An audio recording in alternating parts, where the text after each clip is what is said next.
મિત્રો, મારા મામાની દીકરીના લગ્નને 2 વર્ષ થયા હતા, પરંતુ દુર્ભાગ્યે એક જ વર્ષમાં તેના પતિનું અવસાન થઈ ગયું અને તે સંપૂર્ણપણે એકલી પડી ગઈ.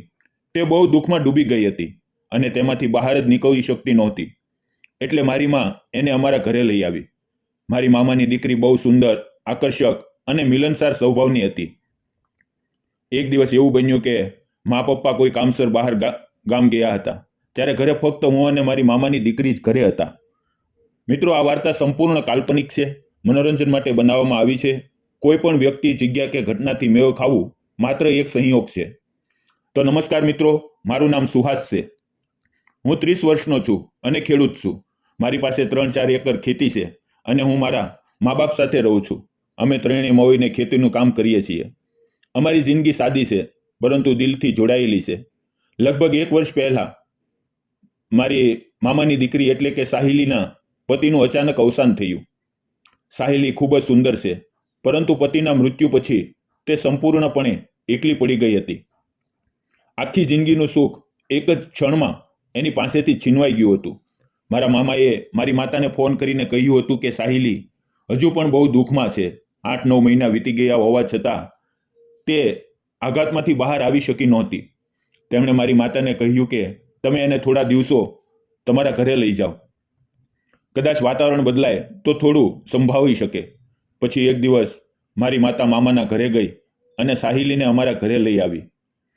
જ્યારે સાહિલી આવી ત્યારે હું ખાટ પર બેઠો હતો અને જ્યારથી મારી નજર તેના પર પડી, મારી આંખોમાં અજાણતા આંસુ આવી ગયા. તે ખૂબ જ દુઃખી લાગી રહી હતી.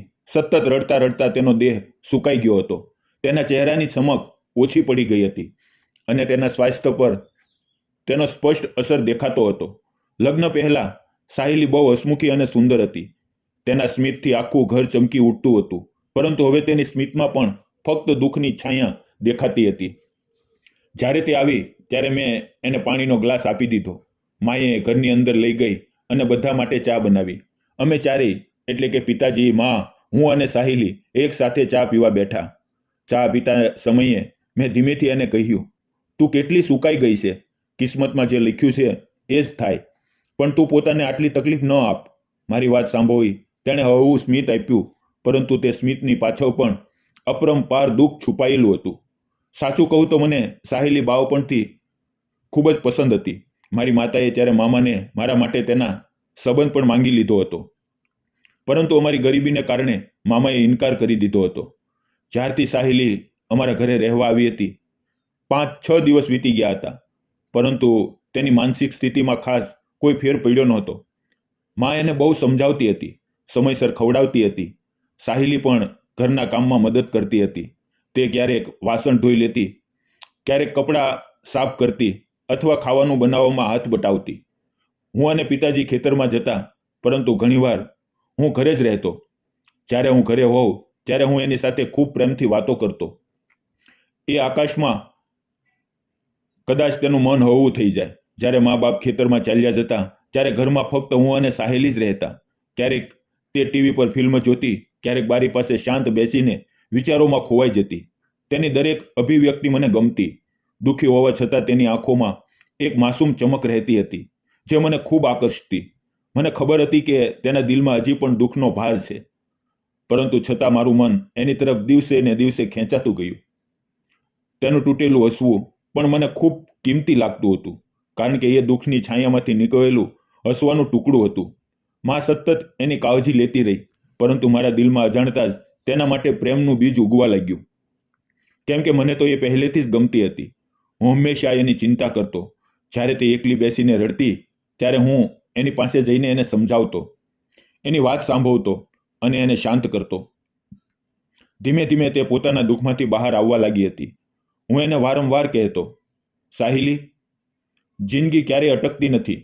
આ દુઃખમાંથી બહાર નીકળ અને નવી જિંદગીની શરૂઆત કર.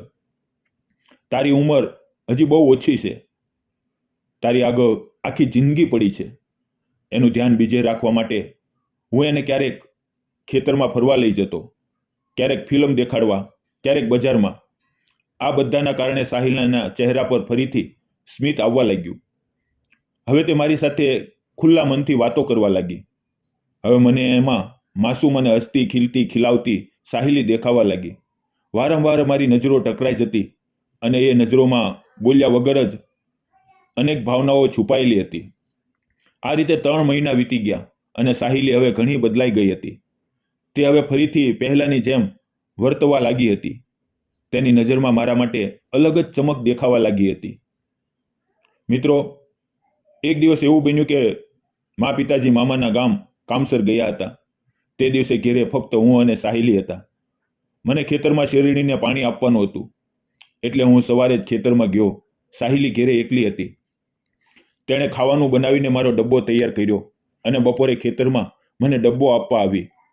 તે ગરમીનો દિવસ હતો. ખેતરમાં મોટા કેરીના ઝાડ પર ઢગલા બંધ કેરીઓ આવેલી હતી. અમે બંને ઝાડની નીચે બેઠા. સાહિલી મને એક ટક જોઈ રહી હતી. તેની આંખોમાં સ્પષ્ટ જણાતું હતું કે તેને કેરી ખાવાની ઈચ્છા છે, પરંતુ સીધી રીતે કહેવામાં એને ઝીઝક હતી. મેં હસતા હસતા પૂછ્યું, સાહિલી, તારે કેરી ખાવી છે? તેણે હવેથી શરમાતા સ્મિત આપ્યું અને માથું હલાવ્યું. હું તરત જ ઝાડ પર ચડીને કાચી કેરી તોડી લાવ્યો. એ સમયે કેરી સંપૂર્ણ મીઠી નહોતી, પરંતુ એ કાચી કેરીનો સ્વાદ જ અલગ હતો. મેં એને પાણીથી ધોઈને સાફ કરી અને અમે બંને સાથે બેસીને ખાવા લાગ્યા. પછી મેં તેને પૂછ્યું, તે ખાધું? તેણે ધીમેથી માથું હલાવ્યું. ના. મેં જીદ કરી, એને મારી સાથે ખાવા મજબૂર કરી. પછી અમે ડબ્બો ખોલ્યો અને ગરમા ગરમ ભોજનની સાથે ખાટી મીઠી કેરી અને કેરીનો સ્વાદ માણ્યો. જ્યારે સાહિલી કેરી ખાઈ રહી હતી, તેના ચહેરા પર ઉછળતા ભાવ, આંખો બંધ કરીને રસ માણવાની ક્ષણ, આ બધું જોઈને મારા દિલમાં ખૂબ આનંદ થયો. તેની તે માસૂમ સ્મિતમાં મને જીવનનો અસલી અર્થ દેખાયો. મને લાગ્યું કે મેં તેના દુઃખને દૂર કરીને તેની જિંદગીમાં ફરીથી ખુશી પરત લાવી છે. ભોજન કર્યા પછી અમે ઝાડવાના થડને ટેકો આપીને બેઠા. મારું મન ખોવાઈ ગયું હતું. મેં ધીમેથી તેનો હાથ આગળ કરીને તેનો હાથ પકડી લીધો. સાહિલીએ એકવાર લજ્જાશીલ નજરે મારી તરફ જોયું, પરંતુ તેણે હાથ છોડાવ્યો નહીં. મારા હૃદયની ધડકન તેજ થઈ ગઈ. મેં ધીમા અવાજે કહ્યું, સાહિલી, મારે તને કંઈક કહેવું છે.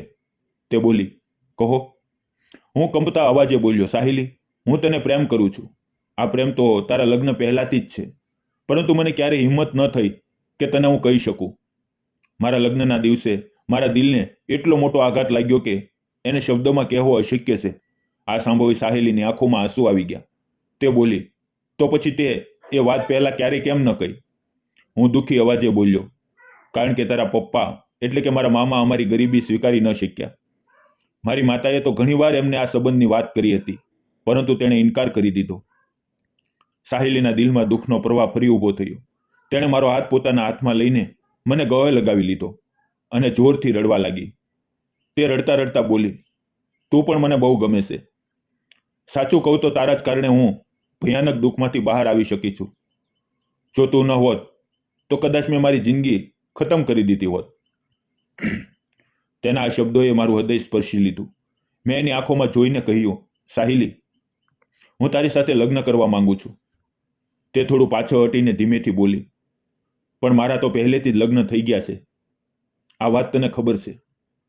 મેં દ્રઢ અવાજે બોલ્યો, હા સાહિલી, મને ખબર છે, પરંતુ મારો પ્રેમ સાચો છે અને જો હું ક્યારેય પણ લગ્ન કરીશ તો ફક્ત તારાથી જ કરીશ. બીજી કોઈ સ્ત્રી મારા મનમાં આવી નહીં શકે.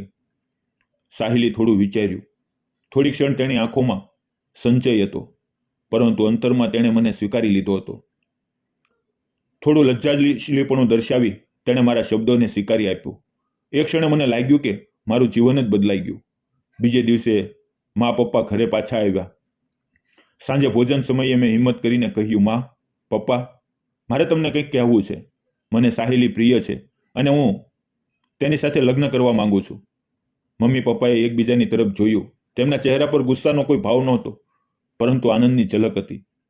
સાહિલી તેમને પહેલેથી જ બહુ ગમતી હતી, એટલે મારા શબ્દો સાંભળીને તેઓ ખુશ થઈ ગયા. મા ભાવુક થઈને બોલી, મેં તો ઘણીવાર તારા મામાને આ વાત કહી હતી, પરંતુ તેમણે મારી વાત માની નહોતી. અમને તો સાહિલી બહુ ગમે છે. અમને આ લગ્નથી કોઈ વાંધો નથી.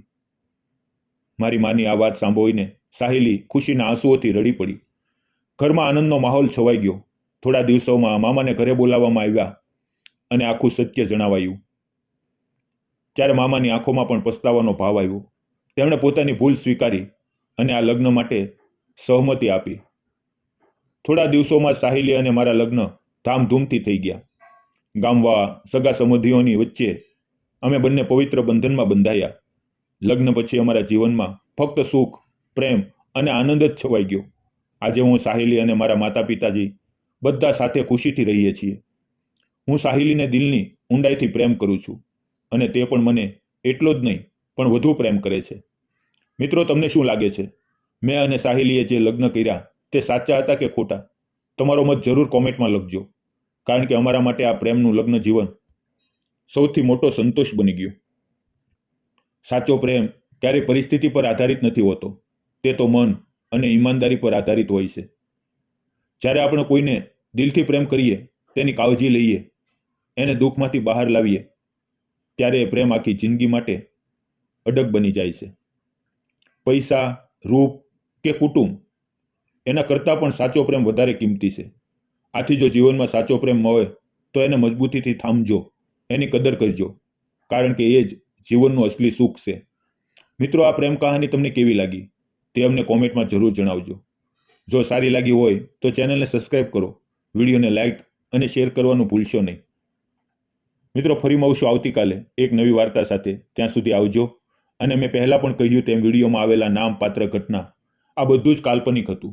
આ વાર્તા ફક્ત એક શૈક્ષણિક સંદેશ અને મનોરંજન માટે બનાવવામાં આવી હતી. તો મિત્રો, જતા જતા આ તમારા ગુજરાતી ભાઈને સપોર્ટ આપવાનું ભૂલશો નહીં. લાઇક કરજો, કોમેન્ટ કરજો અને ચેનલને સબસ્ક્રાઇબ જરૂર કરજો. ફરી મળશું મિત્રો આવતીકાલે એક નવી વાર્તાની અંદર. ત્યાં સુધી આવજો. ધન્યવાદ મિત્રો.